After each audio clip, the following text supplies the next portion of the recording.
What's up, spiritual gangsters? This your OGs, Treese. And Rain. Welcome to another episode of Trybe Vibes. So, let's get into it. This is going to be the start of our 3-part series on love. Mm-hmm. The first part is going to be about self-love, which is very important. The second part is going to be about love of others. And the third part is going to be about how those two things interact with each other, and more so how we can find balance in the both of them in the life that we live. That's right. This process was the most difficult, not for the lack of material, because there's so much to say about love, but it's just the personal journey and some stuff that it has awoken during this process was just, it was a lot. It was like everyone, I think the problem is everybody wants to talk about love.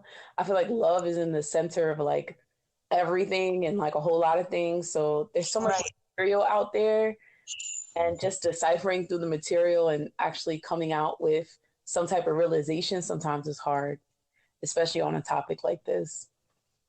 So it can be very overwhelming to talk about love, even like self-love and love of other people and just the topic in general. So we're going to try to do it justice and get a little bit. But I picked this topic. I felt like everything we talked about kind of came back to love. You know what I'm saying? Like every topic we picked, love had some type of aspect in that topic. And because of that, I felt like we could only, we had to make a topic about love. Like there was really no going around it. And then we dance around so much. It's the central theme to like life. Yeah. And then I decided to chop it up in parts because it's such a vast topic, I felt like we had to start with self-love because, you got to learn to love yourself before anyone else. And we'll get into all of that. It was what RuPaul said. Yes, Hunty. Yeah. Yeah. So you have to start with yourself. And then I was like, next is just loving others, like just anyone and everyone, just love. Right. And then the reason why I picked the third part, because basically like how we move in the world really dictates the balance we have of loving ourselves and other people. You know what I'm saying? Like that kind of is like the basis of a lot of the decisions we make in life. So I felt like its own topic, well, both of them deserve their own topic separately and then their own topic together, so we can learn how to balance and use both of the things that we learned about both of these topics. So let's get right into it. All right. So I'll start first. My first quote that I have is from the Bible. 1 John 4:16. And it says, "And so we know and rely on the love God has for us. God is love. Whoever lies in love lies in God and God in them." The reason why I wanted to start off with this is just to say, like, in a way we are God, and to love Him, we have to love ourselves. Because if we love God, we have to love ourselves too. Just kind of like the whole your body is a temple thing and you have to treat yourself right. Right. So all kind of like within that scope of things. I like that. God is love. So we love God. We love ourselves because God is in us. It's like one of those tangled webs. It all together. I like that. Yeah. Okay, I don't know where to start with this one. I was just I have quite a few quotes in Buddhism. Sorry, from Buddhism. Start with this one. It's an important core teaching in Buddhism is self-love. Buddha teaches that you love the self before extending the love to others. In other words, before you are able to love luminary, you must have the capacity to embrace yourself fully. I don't know who said that, but there was no name attached to that. But I just like that the central theme in the entire religion is enrooted in loving, stemming from yourself first, so that you can be a vehicle to love others or to show or give love to others.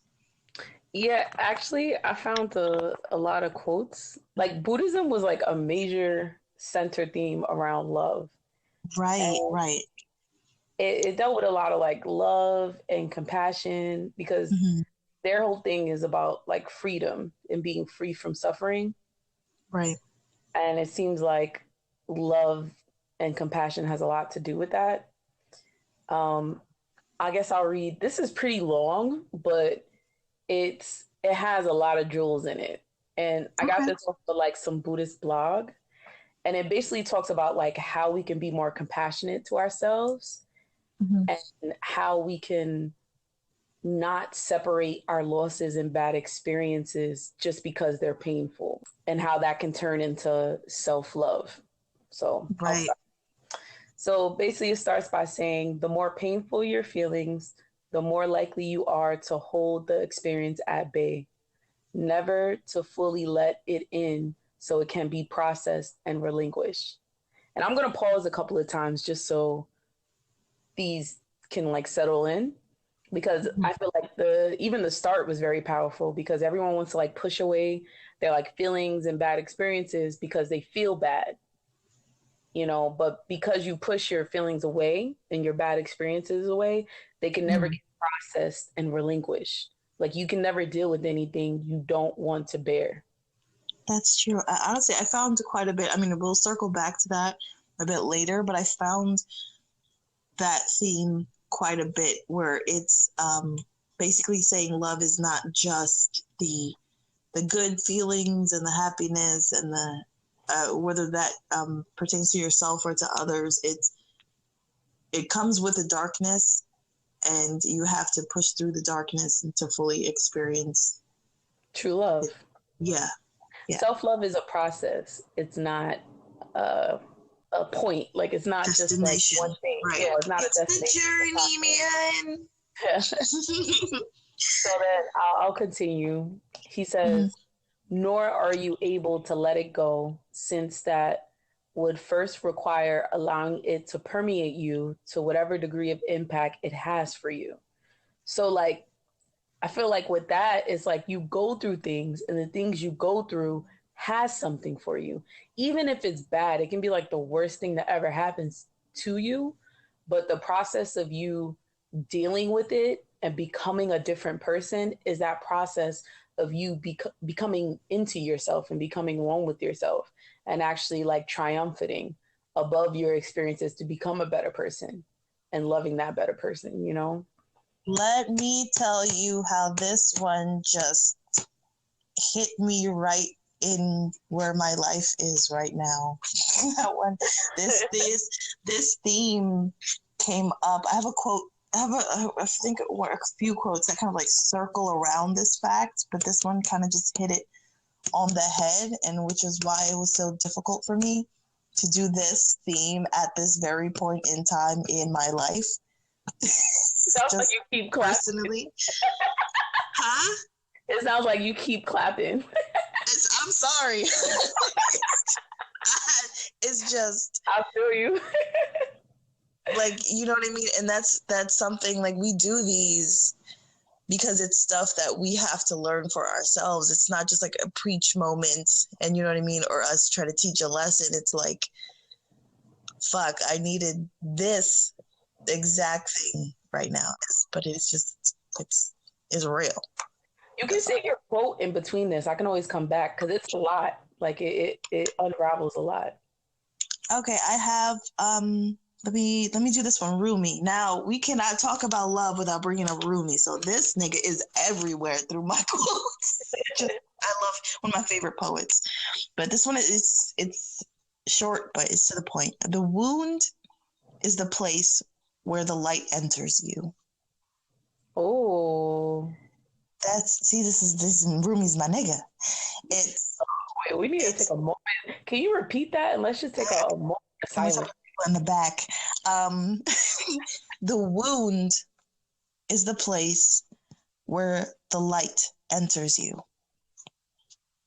Real now, that is real shit because in just generally speaking, like me personally, it's going through or realizing or dealing with one of the hardest things that I've ever had to deal with or realize in my life, and having to push through that in order to essentially rebuild, like, period. And that starts with like self-love and looking at yourself differently, but without having that pain or whatever it is, then you won't have the true beauty, if that makes sense.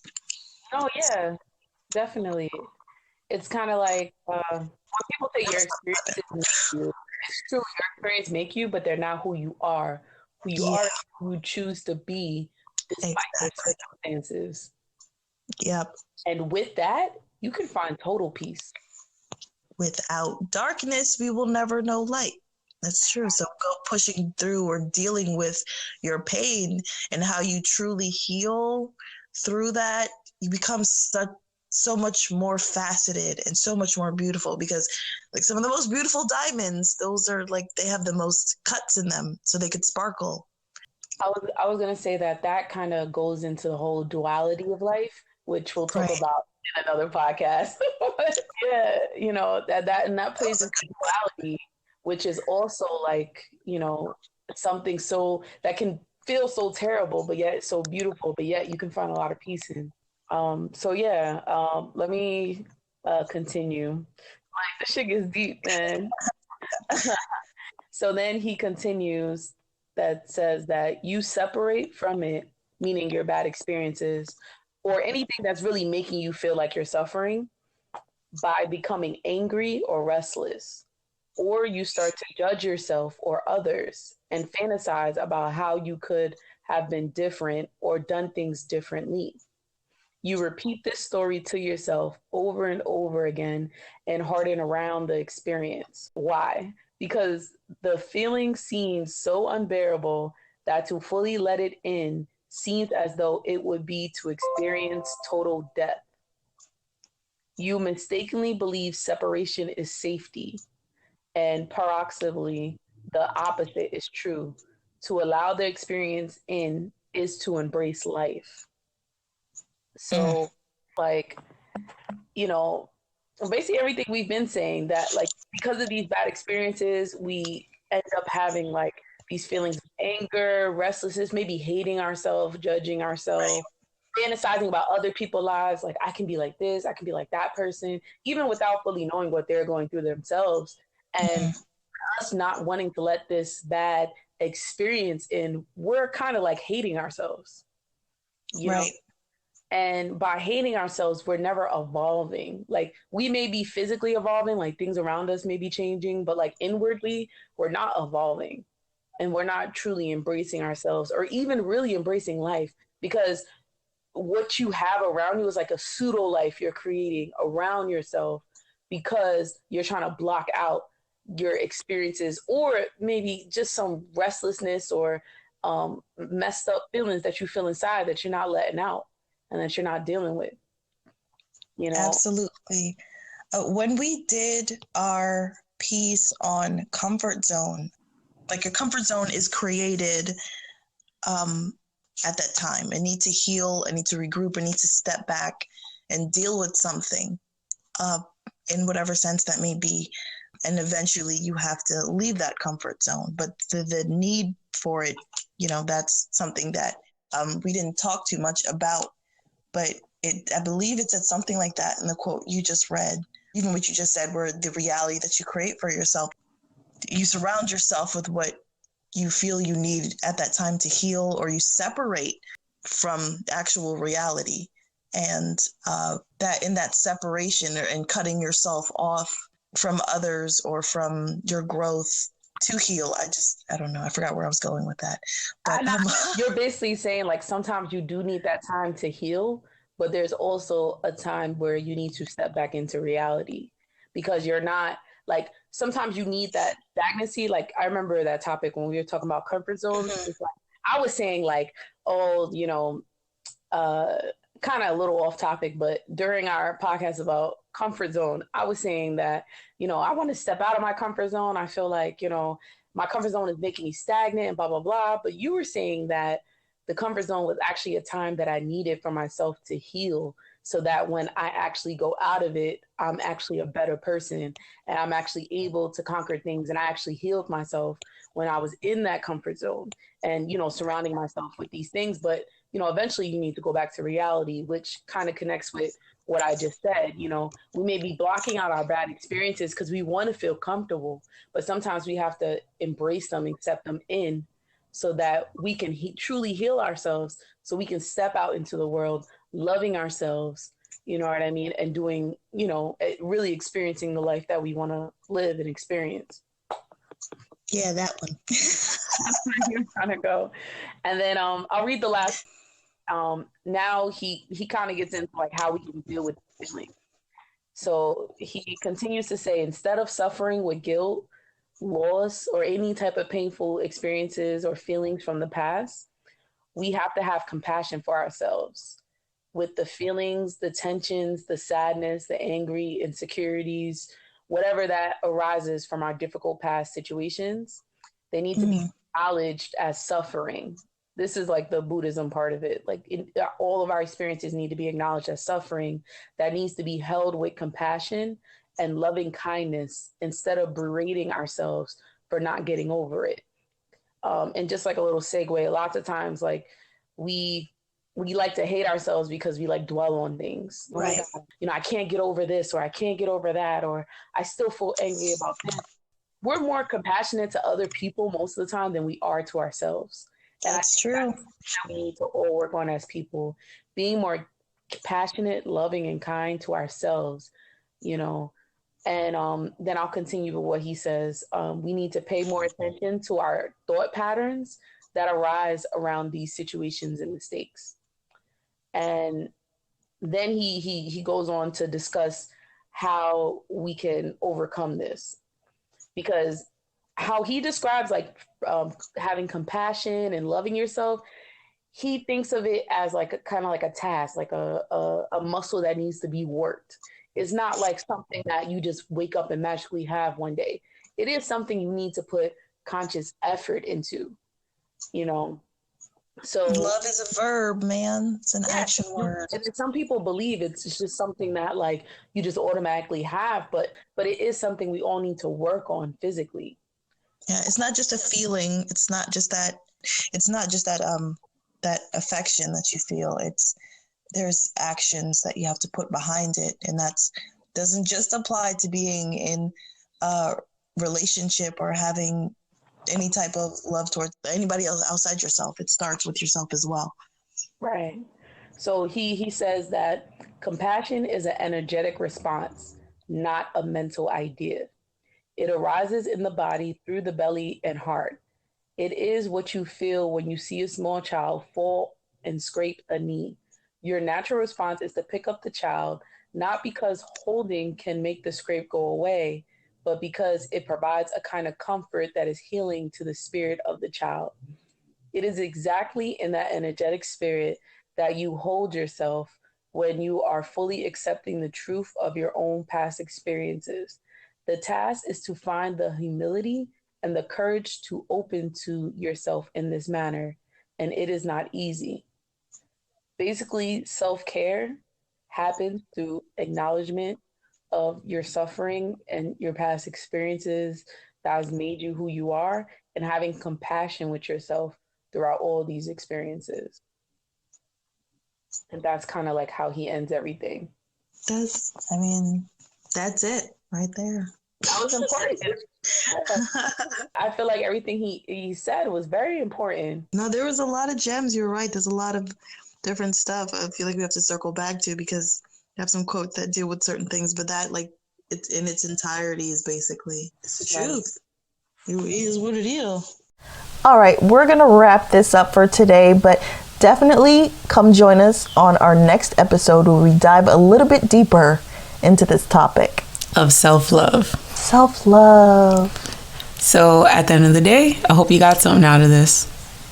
Yep. Remember, we learn from you like you learn from us because we are a tribe. And until next time, continue to vibe. Hey. Hey.